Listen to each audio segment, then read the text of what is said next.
The most important November home game for Nebraska since when did you say? We've got it next.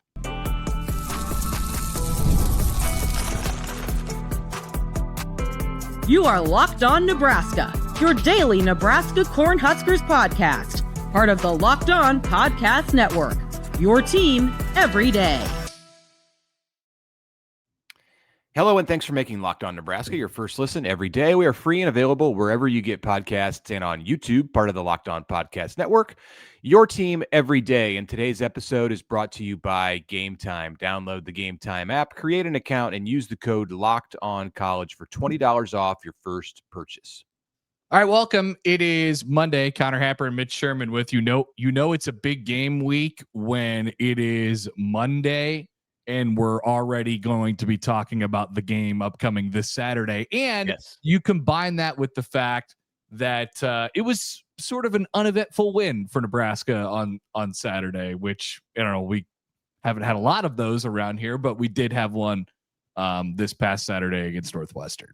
And we got all that covered in the reaction podcast that we posted on Sunday. So check that out to hear all about Nebraska's victory against Northwestern and what went into that 28-21 Saturday at Memorial Stadium. But today, yes, we are going to talk about Nebraska USC because this one is coming and it's big, and we're not going to downplay the significance just because you haven't liked the way, or some people haven't liked the way that Nebraska's looked in winning 3 one-score games. You wanted Nebraska to win one-score games. They're 3-1 in one-score games this year. Yeah, they're doing what they're supposed to, except for in that Minnesota game, which anytime we ever have a conversation this year, it's going to be like, well, yeah, but you remember that Minnesota game? We'll see if that's an outlier. I mean, Nebraska could put that all the way behind them if they show up and play well and beat USC on Saturday. They're 6.5-point underdogs at home. The USC just so happens, we mentioned this in the reaction pod, they jump into the top 25, which means you get to hear all the stats and numbers about how Nebraska hasn't beaten a top 25 team since, I don't know, before you or I were both born, I think, Mitch. I believe it was. Yeah. That's how long. 28 consecutive games Nebraska has lost against ranked opponents. Don't add us with the Cincinnati thing. We know they're ranked, but it doesn't count because they weren't ranked when Nebraska played the Bearcats. That's how it works. We didn't make up the stat. And then Matt Rule, he wishes that the Cincinnati game counted as a ranked win. He's lost 18 consecutive games against ranked opponents as a head coach. That dates back to 2016 and his time at Temple. So since Rule went to Baylor in 2017, he has not defeated a ranked team. So there's a lot on the line. Even if USC was not ranked, there would be a lot on the line. And what's the AP poll, by the way? Quick offshoot. What's the AP poll doing to the Big Ten that Iowa is not ranked this week? I don't know. There's a lot of 2-loss teams that are sitting in the Big Ten that are not in the poll, and there's a lot of 2-loss teams in the SEC who are definitely in the poll. So that is what it is, I guess. So should we talk about how rare the situation is this week? Because I think it's worth pointing out that this is the first time Nebraska has played a November home game with 2 losses or fewer, and it was 2, since November of 2016. And if you remember, in November of 2016, wasn't pretty. Nebraska limped home after a 2-game road trip at Wisconsin where it lost in overtime, and at Ohio State, where it did not make it to overtime because the final score was 62-3. And things were not exactly optimistic in 2016 when the Huskers played a game against Minnesota as a 2-loss team in November. So there is clearly more of a big game feel around this than anything that resembled that week in 2016. I would argue there's more at stake for Nebraska in this November home game for reasons that don't involve the potential of a coach getting fired than any time since Michigan State came to town in 2013. The Spartans were ranked 16th. Nebraska was 7-2. Michigan State won 41-28, all but wrapped up the Legends division in the Big Ten. Nebraska had Tommy Armstrong as a redshirt freshman out on the field because Taylor Martinez was hurt. Amir Abdullah was still on the team. Nebraska committed 5 turnovers in the loss. And it did lead to speculation, some of the first speculation. Well, that had begun earlier when the certain audio clip came out, but some speculation that Bo Pelini should lose his job that month. He did not, but he did a year later. He did ask to be fired a few weeks later. But Nebraska did not grant that request for some reason. And then he coached a whole other season and then he was fired after that. That's it. That's 12 years ago, people. This game has some juice on Saturday. It's like a CFP eliminator game. And you can laugh all you want, but there's going to be a Big Ten team. There's 5 Big Ten teams with 2 losses right now. Nebraska and USC. And then you have Michigan, Iowa, and Washington. If one of those teams survives November with 2 losses, they are going to make a case in addition to Ohio State, Indiana, and Oregon as a 4th team from the Big Ten to make the college football playoff. That 4th spot is not even a guarantee because some believe that the SEC should have 5 teams. A Notre Dame loss, Notre Dame has 2 losses. If Notre Dame loses, then that would also boost the case for the Big Ten to get a 4th team from this 2-loss pool. But this is an eliminator game. One of these teams is going to have 3 losses after Saturday night, and they will no longer be in that conversation. If you want to believe Nebraska's not already in that conversation, fine. But go run the table in November, and you're going to be there. Yeah, it'll work itself out. I mean, things change rapidly and evolve rapidly. Like if Iowa keeps doing what they're doing, they're going to be a ranked team. And they're going to be in that conversation by the time we roll around to Black Friday as well. And obviously, Michigan and USC, if they get past Nebraska on Saturday. So no doubt about it. This is, I don't know if you told them before the year, like this is exactly where you want to be, but it's right in the right ballpark. I think a lot of people would have had Nebraska 6-2. At this point. Obviously, it's the way you lose to Minnesota that is sort of like the jarring part. But they found a way to get themselves off the mat on Saturday, beat a tricky Northwestern team, and now you get to throw all your chips down. Like you really do. You get to say, all right, we're gonna put everything into this game. We're gonna sell out to try to win it at home because we have this special environment that's brewing, and we feel like we're in position to finally make this jump. I don't know that I felt like Nebraska was going to beat Michigan this year. I felt like that was going to happen. I did I don't know. I might need a couple more days to convince myself that Nebraska is going to beat USC on Saturday. Just because we've been scarred of what we've seen over the last 10, 14 days here.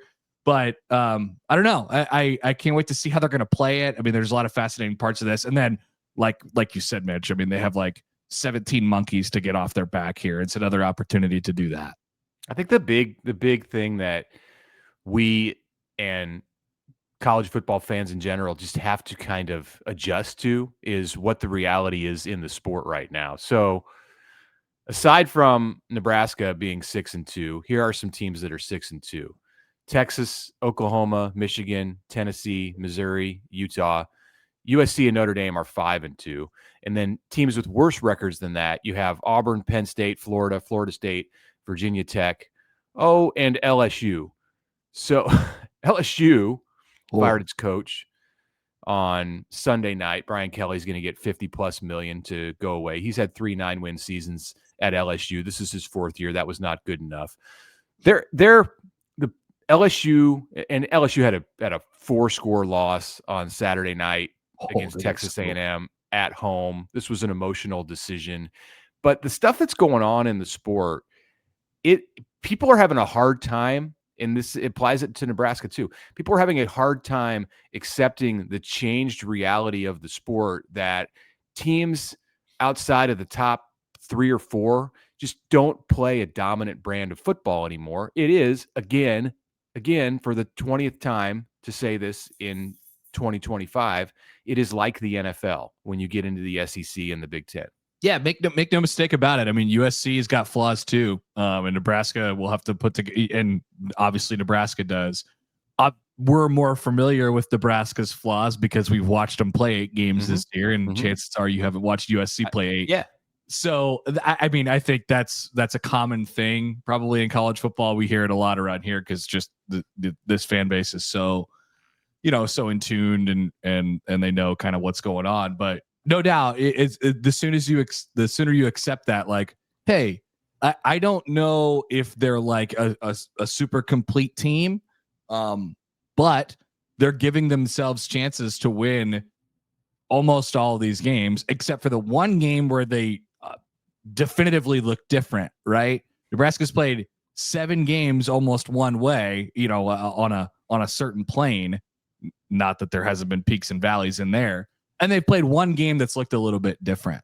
So I mean, I think I take that ratio. I know it's hard to sort of swallow. Like, what? There's going to be 1 or 2 games a year where you just don't show like that. You don't like to hear that, but so far right now, it doesn't have to be that way. No, it doesn't. There are, you can be more consistent than that, even in this world of flawed teams in the sport. Yeah, but yeah, that's how it's been for Nebraska in the past 3 years. Hey, I have a question that is going to require more than like a 30-second answer for you. So it involves the coaching carousel in LSU, and we'll get to that when we get back. But right now, college football is back. It's been back for like 3 months. Where you been? We could not be more excited because the tailgates, the rivalries, the energy in the stands, it's all there. There's nothing like it in the world of sports. But here's the thing. Actually getting tickets to get into the games, that can feel like more of a battle than what goes on the field itself. You got endless queues to deal with, hidden fees, prices that jump at checkout. That is why I advise that you use GameTime. It's the ticket app that gives the advantage back to the fan. This is the easiest way to score last-minute tickets at the best prices with no surprise fees. What you see is what you pay. The app makes it simple to see views from your seat. You can take advantage of the zone deals. I love trying that out. With zone deals, you pick the section. GameTime picks the seats. You save the money. So take the guesswork out of buying college football tickets with GameTime. Download the GameTime app, create an account, and use the code LOCKEDONCollege for $20 off your first purchase. Terms apply. Again, that's promo code LOCKEDONCollege for $20 off. Swipe, tap, ticket, go. Download GameTime today.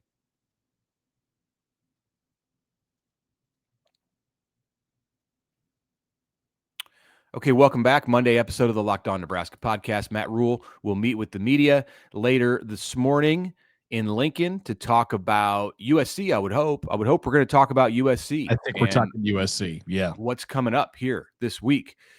Not looking back, looking forward. Mitch Sherman, Connor Happer, I may have mentioned that. We are with you here on this Monday.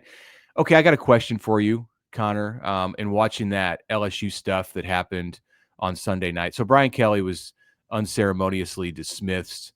The governor was involved. There's no president at LSU. Everything's fine. And you saw the video, the news footage video of Kelly coming into the building, having his last 5-minute meeting with the team, driving his car away. Like, we've seen this kind of stuff before. We have. So yeah. So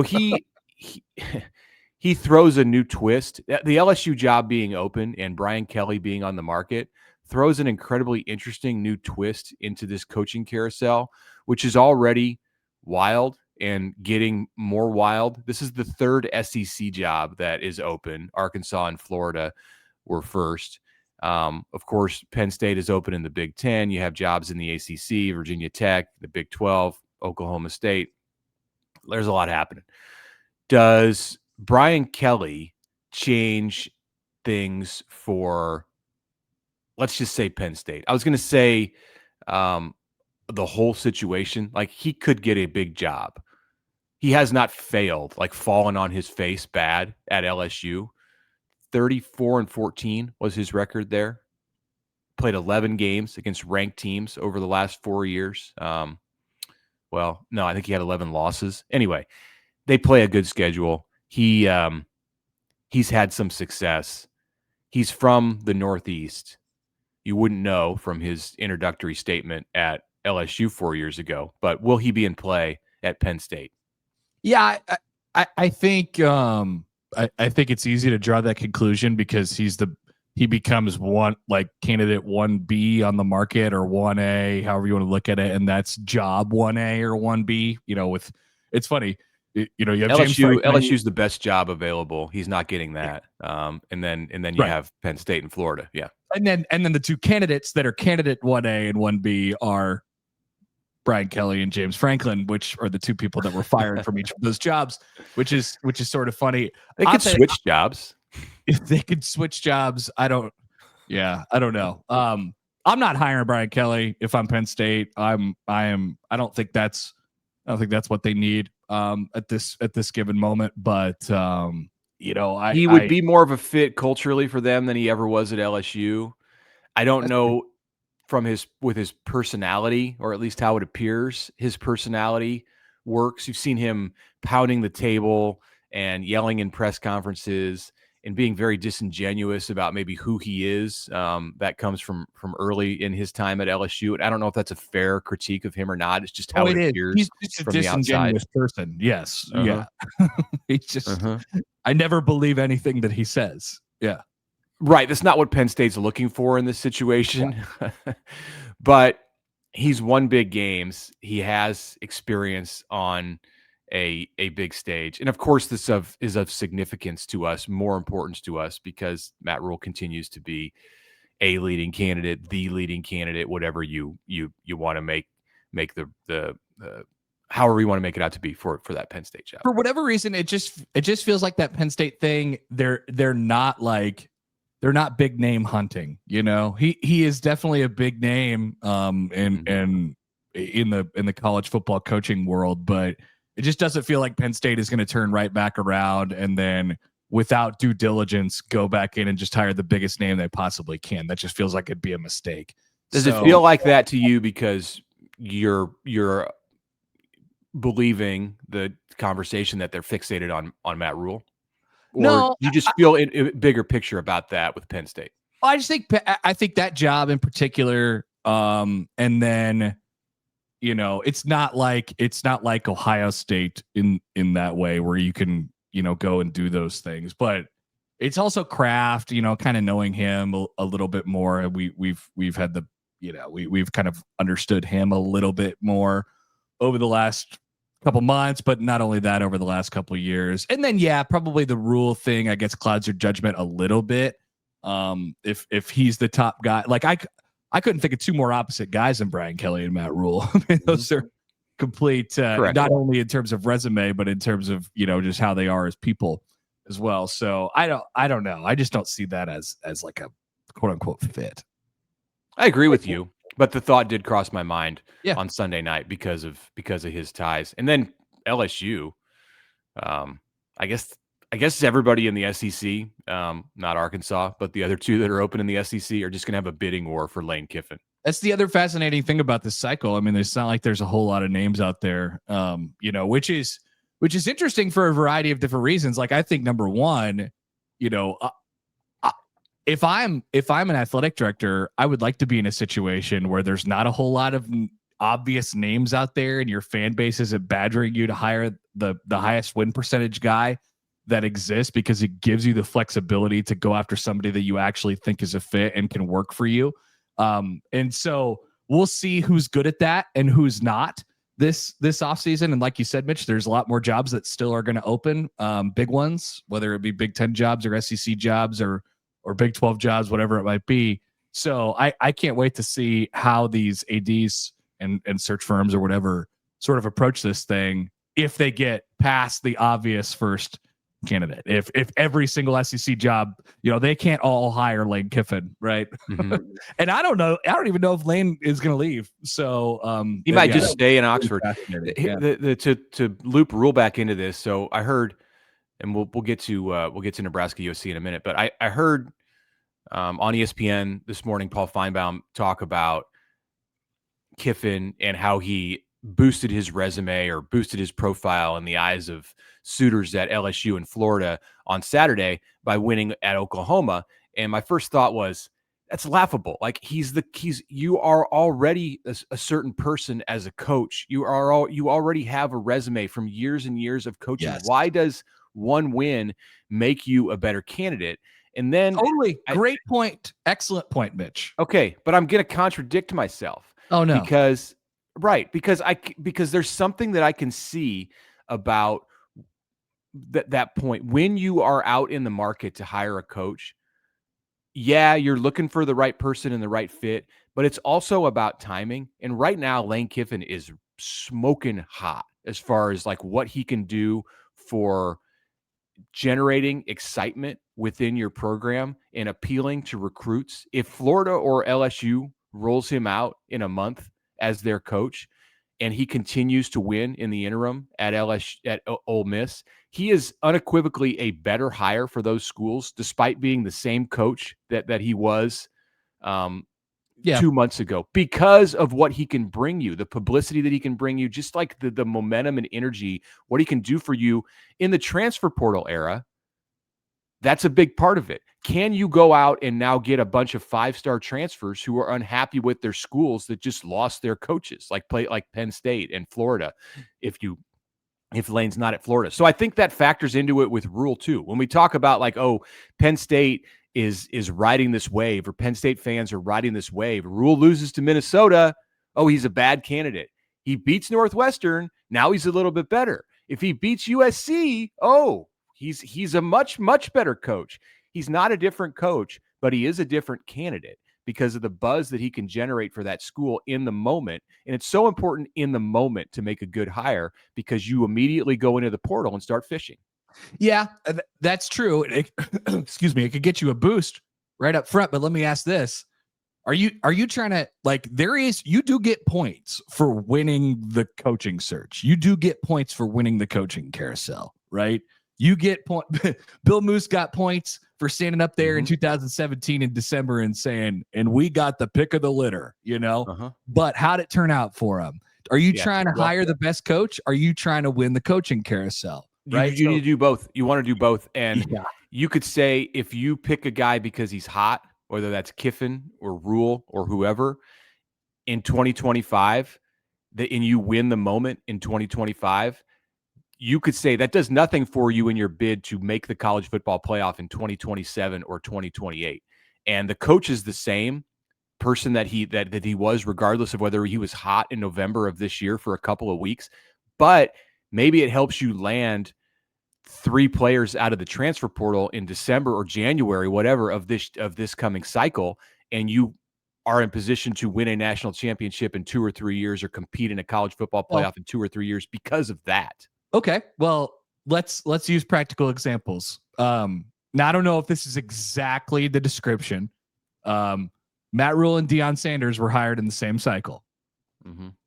Colorado probably thought, oh my God, we won. This is amazing. And for a year and a half, they did. It was like, oh my God, I would absolutely rather be Deion Sanders than Matt Rule. I would absolutely rather be Colorado than Nebraska right now. I don't know that that's the case anymore. That's definitely not the case now. Right. So, I don't know. You have to A, be a good coach, and B, it sure helps if you're hot at the moment. If you, sure. Okay, it's not that Deion is a bad coach, but he is not the right person to run a Power 4 program long term. I'll say that.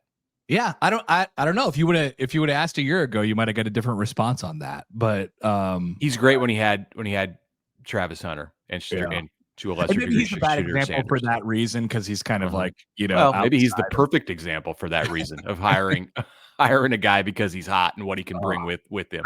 I can't wait to see who screws this up. All I know is might end up coming back to bite these words, but I don't want to be in the coaching carousel this time around. Yeah, if you can stay out of it. If you can stay out of it with the high stakes musical chairs. Yeah. Nebraska might find themselves in it inadvertently at some point, but that's a conversation for down the road. All right. Well, that was good. When we come back, we will talk about Nebraska USC, the transformation of Nebraska's special teams, and some quick talk about where the Huskers could go bowling. That's next. But first, a word from our friends for the FanDuel Sportsbook, where, yes, football continues to roll right along. There's even Monday night games tonight. If you're listening to this on the day you're supposed to listen to it, FanDuel is making sure that you are ready for kickoff with a can't-miss offer. Right now, new customers can bet just $5, and if your bet wins, you'll get $300 in bonus bets to use across the app. So we're talking the ever-famous same-game parlays, anytime touchdown scores, whatever it might be. We're talking spreads. Look at college football. I mean, Nebraska's getting 6.5 points at home for a blackout. Big energy, big environment. You might have a lean one way or the other on that. So if you do have a thought, head to FanDuel.com, download the FanDuel app today, and get yourself started. Once again, $5. And if that bet wins, you get $300 of bonus bets to use across the app. FanDuel.com, place that first $5 bet today.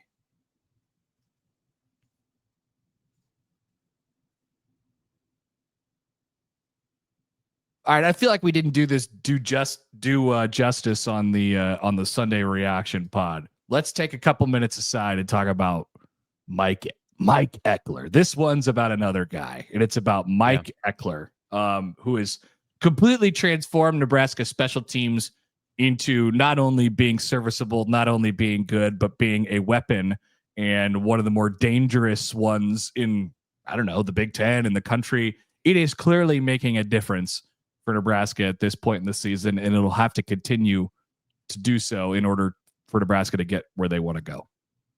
I feel comfortable saying that if Nebraska hadn't corrected the special teams this year, that it would be looking at a 4-4 record right now going into This could have been off November. the rails already. Yeah.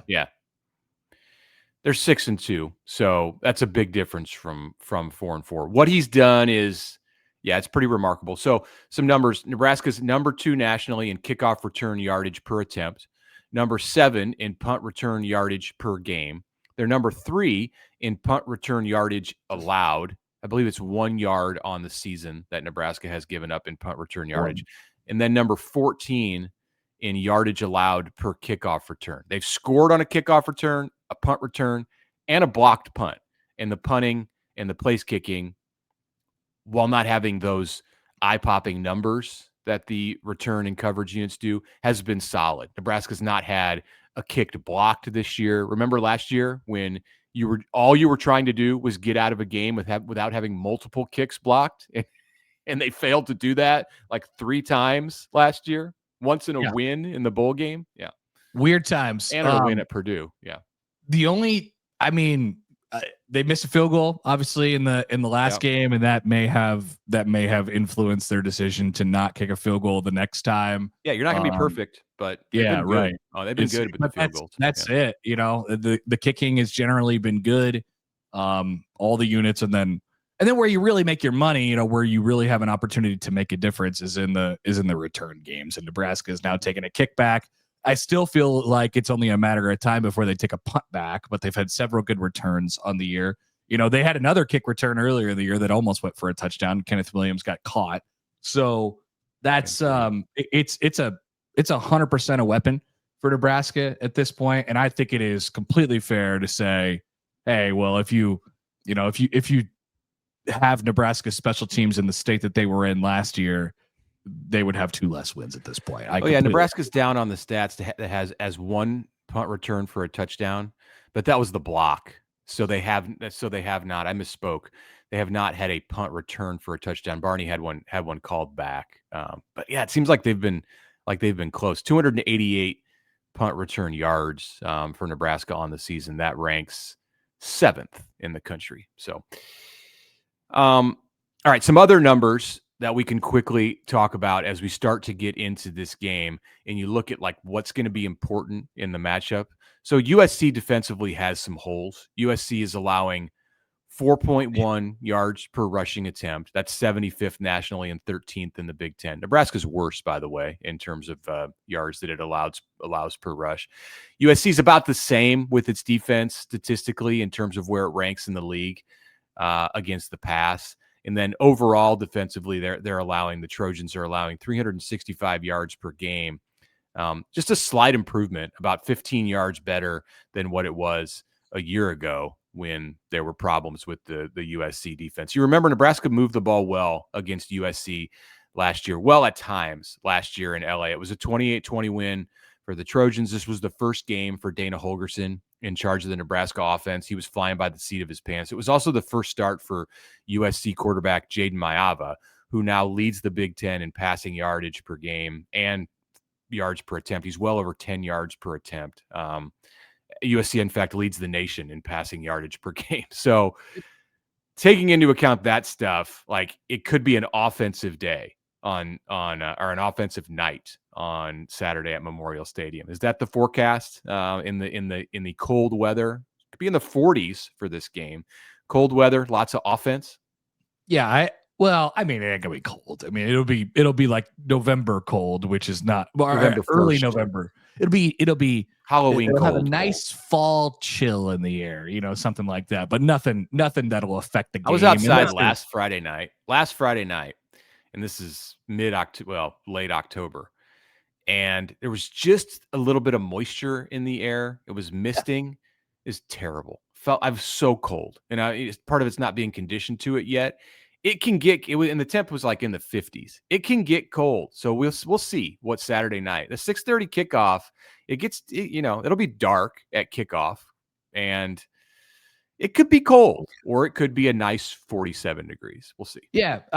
So it'll be curious to see how Nebraska sort of attacks it. Like, do they want to be, do they want to be the slow down, play the role of the Big Ten West team in this game, or do they want to try and match them? I think they probably pick your spots. Pick your spots, Dana. They probably think that they have a chance to win both of those type of games. And so you don't want to shoot out. I don't know. I mean, I think they could play that way at times. And it could be successful for them. Mayava is certainly liable to throw it in harm's way from time to time. So I think you want to get explosive on the defensive side and get really pressure heavy and stuff like that and take your chances. There's a lot of different ways you could play it. Sierra Wright had the pick 6 against Mayava last year. I think it's run the ball, take a deep shot, use your short passing game, but you can't get into you could, but I think Nebraska's best opportunity is to be that Big West team mixed with some shots. Like, you got to take some shots. You have a quarterback who can do it. Nebraska, in some previous games, going way back, like to the Bill Callahan years, has made the mistake against USC of going into a shell or, being too. And then the next year in Lincoln, the Huskers did try to go toe-to-toe with USC on the offensive side. It went very, very badly. USC had way more firepower. That was a different brand of USC football at the time. You have to mix it up. And I think that's what we'll hear from Dana on Tuesday when we talk to him is about the need to do both things well and be able to slow it down when you need to, but also have the ability to go and get a big play because USC is susceptible to that. Yeah. Special teams, we just talked about it, could be a big difference in this game. And then, I think Nebraska getting a couple turnovers or getting a couple turnovers on Saturday hopefully gets the ball rolling downhill for them defensively, because they're going to need to go plus in that category to win this game. Like, if you take the conservative approach and you're getting 4 yards, and Emmett Johnson's doing his thing, but then the tight end, Luke Lindenmeyer, breaks open behind the defense, you have to hit that play. And that's been the problem for Nebraska in the past against USC in some of those games, is that they've almost been scared to try that play because the game plan has been to keep it conservative and win that way. So you need to be able to do both. Before we leave, we did mention on Sunday that Nebraska's bowl eligible, but so early conversations. Would you like to go to Nashville if you're Nebraska for the Music City Bowl against an SEC team? Would you like to go to Las Vegas if you're Nebraska against a former Pac-12 team? That could actually be a Big Ten team, like Washington could play in that game. Mm-hmm. More likely a Utah or an Arizona school. And there's the Rate Bowl in Phoenix against a Big 12 team. The one that I've heard a lot about is the ReliaQuest Bowl in Tampa against an SEC team. That any of those destinations, Connor, sound appetizing here as we get into November. Definitely. The The Rely Quest Bowl is I believe the artist formerly known as the Outback Bowl. Like that game is the game that like Iowa gets to go to every year because they win 9 games and don't, end up in any playoff conversations or in the Big Ten championship game. So that's a great spot to be for an 8-9 win team against an SEC. Same thing for the Citrus Bowl. Like that's probably the top team that gets left out of the playoff. Those are all great spots to be for, we'll see where it lands. I mean, Nebraska, are they going to have 7 wins, 8 wins, 9 wins? Like where are they going to be at in the pecking order is going to be fascinating. Chances are high if you're playing one of those SEC teams in Nashville or in Tampa that you're going to be playing a team that doesn't have a permanent head coach, since they're all firing their coaches here during the season. Of course, I say that, and like Nebraska might not have a head coach either. So that's true. Bowl season. We'll end with that. Who knows? All right. That happy note.